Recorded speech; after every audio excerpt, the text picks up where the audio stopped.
Welcome back to the 17 News at Noon podcast, where we share your news on your schedule. Working in the spirit of the Golden Empire, this is 17 News at Noon. Thank you for joining us for 17 News at Noon. I'm Nicole Gitsky. And we begin with the final step in solidifying Joe Biden's election win. Congress meets to count the electoral votes. And while that's typically an uneventful ceremony, not so. NBC's Susan McGinnis tells us about the drama, the protests, and why all eyes are on the vice president. Today, as Congress gathers to certify the 2020 election, thousands of protesters gathering to support President Trump and his baseless claims about stolen votes. The president himself leaving the White House to address the crowd in a dramatic but ultimately symbolic last stand. So I want to go back 8 weeks. Let's go back 8 weeks. We want to go back and we want to get this right. The joint session of Congress counting the Electoral College votes is a constitutional formality that usually goes unnoticed. A group of Trump loyalists slowed the process for hours by objecting to Joe Biden's win in a series of battleground states, beginning with Arizona. Is the objection in writing and signed by a senator? Yes, it is. Republicans pushing baseless claims of election fraud, even after being soundly defeated in a series of recounts and lawsuits. While the effort will delay Biden's certification, it lacks the votes to pass. Vice President Pence constitutionally charged with announcing the results, but powerless to change them, despite pressure from President Trump. All Vice President Pence has to do is send it back to the states to recertify. And we become president, and you are the happiest people. Claim that doesn't fit with the reality today in Washington, where Joe Biden is set to take the oath of office 2 weeks from today. Susan McGinnis, NBC News, Washington. Those President Trump supporters who are marching on the U.S. Capitol building as the House and the Senate meet to finalize Joe Biden as the next president. Reporters near the Capitol described the scene as chaotic. Some protesters were able to break through barriers and gain access into the building. Vice President Mike Pence has been ushered out of the building, as well as lawmakers being evacuated or told to lock down. And also, Democratic Senate candidate Raphael Warnock is making history as the first black senator from Georgia. He won against incumbent Kelly Loeffler. Warnock is only the 11th black senator in American history. He's currently the pastor of Martin Luther King Jr.'s former church in Atlanta, and this is the first time he's run for a public office.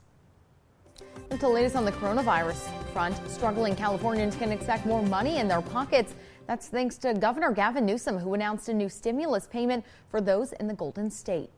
The stress that they may be evicted, the stress that many are under, that they just can't fight those lines at the food bank, and their ability to make ends meet, to pay for childcare, they can even afford it, or food, utilities, with the looming rental evictions and the rear that they're in and the debt that they may owe, may just be overwhelming. And so we are calling on some immediate action. We don't want to wait till July. We want some immediate actions to distribute $2.4 billion in what we call the Golden State stimulus. We want to get, this is our version of what the federal government just did, but we want, instead of $600 checks landing in people's pocket based upon what the feds just did, we want to double it. Now, Californians who make less than $30,000 a year will receive the extra $600. The state stimulus will also help those who were excluded from the federal stimulus, like undocumented workers. The state says the money would refund $600 to all 2019 taxpayers who received a California earned income tax credit in 2020. Payments are expected to start going out in February. And today's sobering news on the coronavirus front, as we've learned hospitals in Kern County and across the state are preparing to make difficult decisions that could mean life or death for many. 17's News confirmed that across the state will be required to publish crisis plans if the coronavirus situation worsens. It's important to note Kern County is not considered to be in a crisis situation at the moment, but in the letter from Adventist Health, healthcare workers are preparing to make difficult decisions for patients who may be in a dire state.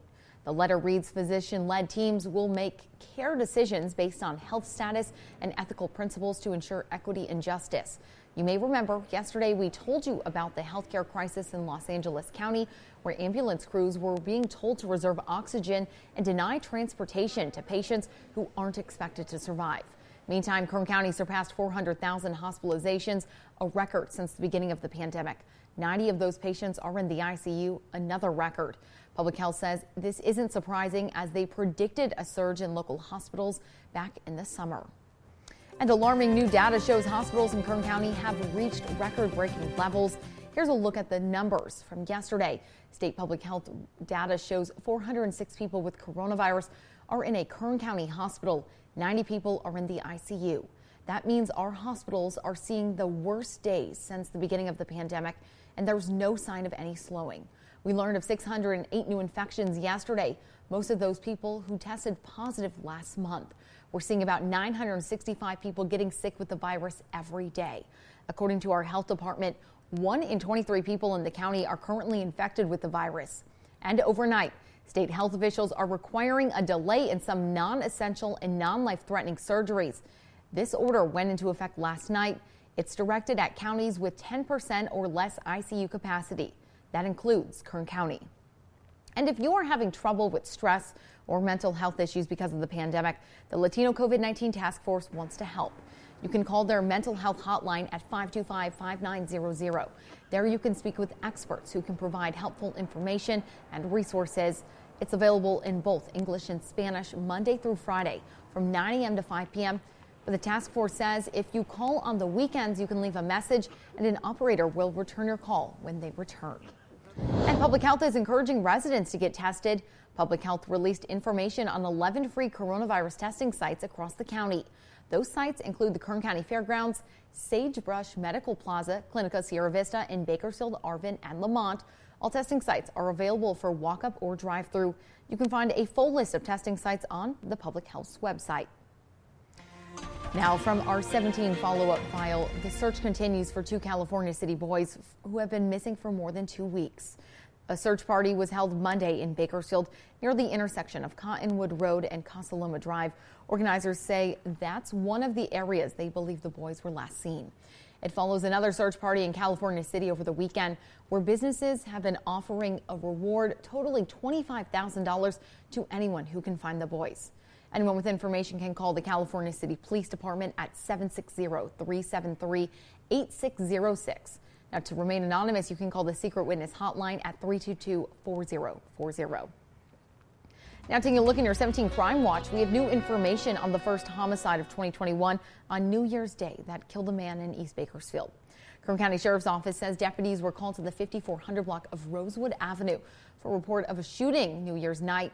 41-year-old Oscar Ortiz Cervantes was found with severe gunshot wounds and pronounced dead at the scene.